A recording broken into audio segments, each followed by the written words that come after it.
Hey guys, iPod Crevic King here. Today's my review of the LG Neon 2 basic messaging phone. Keep in mind as you're watching this review that this is a basic messaging phone. It will not come on par with even the least impressive smartphones out there. Now with that being said, this is still a great messaging device, and it's really geared toward the people that want a solid QWERTY keyboard, a funky design, and it's really, guys, a great phone for that. I mean, it has a nice price tag, no data plan required. You can get one $10 unlimited, I believe. But overall, guys, it's great. I really recommend it. But before I get into that, the do's and don'ts and the pros and cons, and really if I recommend it or not, I'm just going to tell you guys a little hardware tour about it. So in the front, we have greeted with a 2.4-inch screen with a pixels with a pixel density of 320 by 240. Colors look decent. I mean, it's pretty average. You'll hear me say average with this phone a lot because really it is average. Nothing special, nothing bad, but there is some things that really stand out, and like I said, I'll get to those in a second.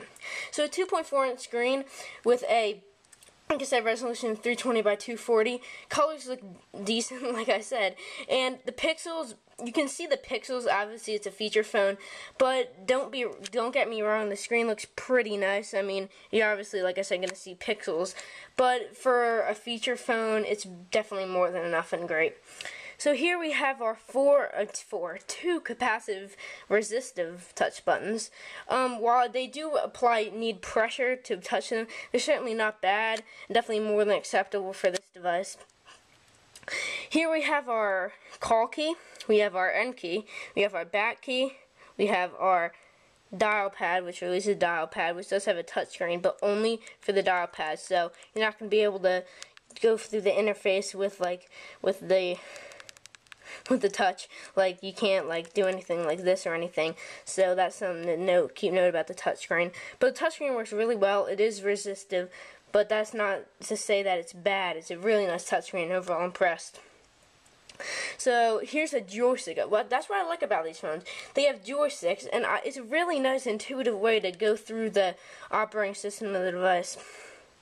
For instance, if we go to menu, we have our nice touch buttons. It's kind of staying away from the buttons. I know it has a lot down here, but really the whole interface and how you move through the operating system is mostly touch, and really nice intuitive joystick down here.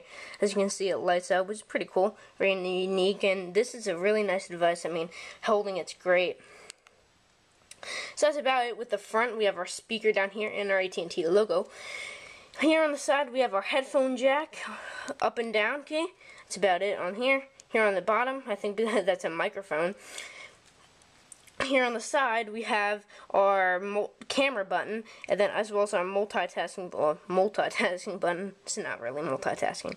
And here we have our micro SD slot. Very nice and very nifty thing to have in case you want to boost up your memory. Here we have our we can take off the back cover. I'm not going to do, I believe. Yeah, I'll do it. It is made out of plastic, the back. You can bend it, but once it's on the foam, it does stay firm. It doesn't really feel cheap. Obviously not going to be on par with the smartphones and some quick messaging phones.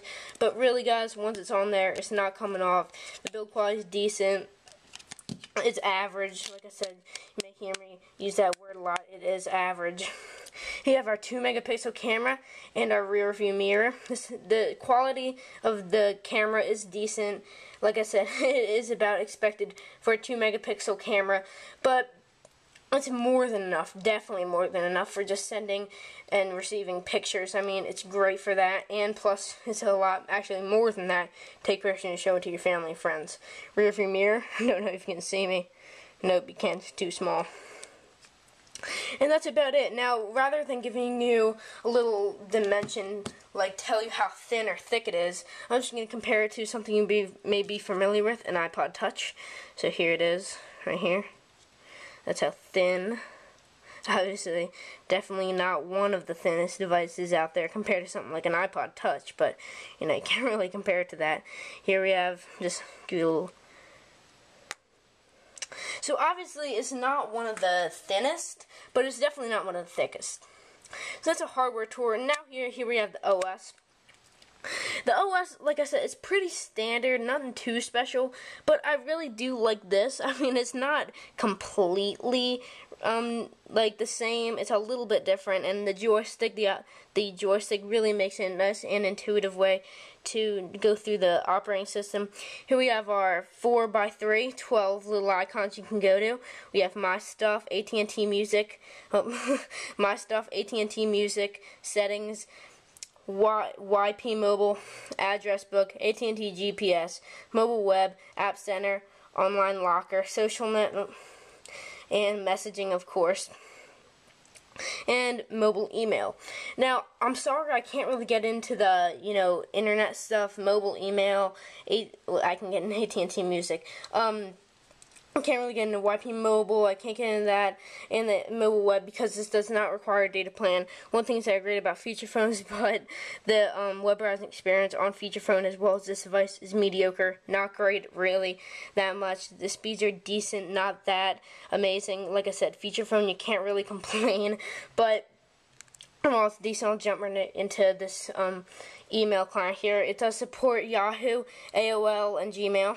Here we have it. You can select AIM, Windows Live, Hotmail, AT&T Mail, Gmail, and all that kind of stuff. I'm just going to exit right out so I don't use up a ton of data.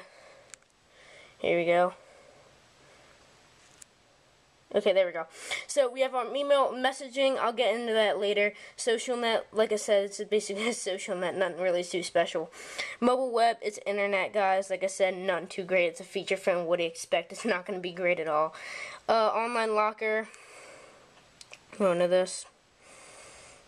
AT&T Mobile Share. Not really the OS and everything that really comes is pretty much standard with these AT&T feature phones. That's really what I don't like about these kind of things.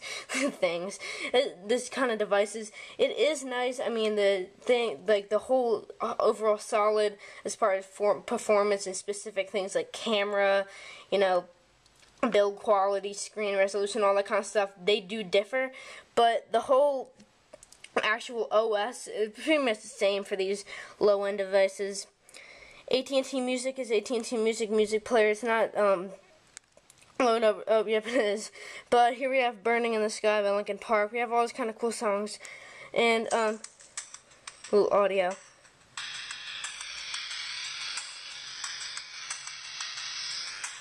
I don't know if you can hear this.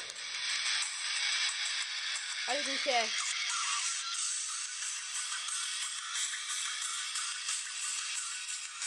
It gets really loud. I mean, I couldn't even talk really. I don't even know if you can hear me, but I was talking, and that gets really loud. Has a little flashing joystick when it is playing music. Something real cool. So I'll show this playing right now. But I'm just gonna go back in the menu, and all the really standard stuff. App Center doesn't have any really apps, and then you have My Stuff. My Stuff basically shows your audio, games, online locker, all that kind of cool stuff. Pictures, we can show your pictures if you want. Like I said, the picture isn't great, but it's definitely not bad for a feature phone. As well as video, it does shoot in 320 by 240, so you're gonna get 240p if you put it on YouTube videos. But like I said, it's expected. This device is pretty much average. I know I said that in the beginning, but I'm just gonna restate it. It's pretty much average for these feature phones out there to compare with.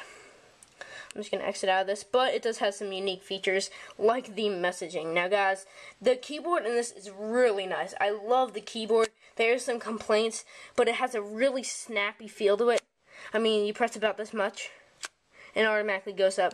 Really nice snappy feel to it. I always love that. That makes it feel like the build quality is really great. Now the keys are very spread out, so you're definitely not gonna have an issue typing with it. It has a little optical messaging button, but I'm just gonna type like this is yeah, right when I said that, it's pretty accurate. I mess up. Hold on, I'll go back. Is iPod cracking? I pretty much got killed, but I'm sorry my camera doesn't have focus, but it's a decent. I just tried to type fast for the sake of this video, but the messaging experience is great. One thing I didn't like, the keys are a bit hard to press. I mean, while they are spaced out and it does have this awesome directional pad, has function, it really has all these kind of good options, so you don't have to keep pressing the function key to go to like comma, question mark, and period. It's a really nice keyboard, but the one complaint I did have about it is that the keys are a little bit hard to press, and I'd be like, you know, getting a little different. You might be getting a little hard to press, and for speed typing, it's pretty good. It's very good, actually. I'm really impressed with that. Sorry, I can't breathe. I'm talking really fast. Here we have, like I said, the 2 megapixel camera. I'll jump right in the camera using the optical camera button. Here we have it loading the camera. So here it is. I don't know if you can see it. There you go. You can see what I'm using. So here it is. I'll do a little video of what's around my desk, all that kind of stuff, all that kind of weird stuff. So it's pretty good. Like I said, pictures are mediocre, not great, not like bad. It's kind of bad, but it's not anything too horrible, I guess you could say.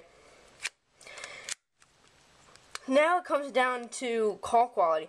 Call quality is pretty good. I mean, as you can hear by the music, the speakers are pretty strong, so you don't really have any issues with not being able to hear the person.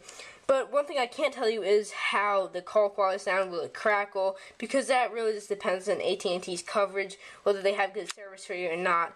But I will tell you that the speaker's very strong. It sounds great, and overall, it is pretty great with the build quality. It's pretty great with the audio quality of the device. Now, overall, do I recommend it, guys? If you're looking for a nice, solid messaging phone, it really gives you get the job done great. You know, it has YouTube is cool. Oh yeah, YouTube is cool. It really does get the job done, and it gets a lot more done as well. It's really average, like I said that in a while. It does have its downfalls. It definitely does have its amazing stuff about it. Overall, it's a very unique and design experience throughout the OS, and I really do recommend it, guys. This is a great phone if you really want a nice, basic messaging phone without that expensive and hefty price of a smartphone. So that's about it, guys. If you have any questions about this phone, I kind of just did a free review. No, don't do that much editing, that's what I do in my videos. You know, I kind of just go for it, don't do as much editing, and just kind of, you know, express myself and actually don't talk like a robot. So, like I said, leave it down below if you have any questions or any things you're concerned about this device. I'm gonna answer them with a thorough, big paragraph response. That's what I usually do. So that's about it, guys. Hope you enjoyed this review. Have any questions, leave them down below. iPod Clever King, and I will catch you guys in the next one.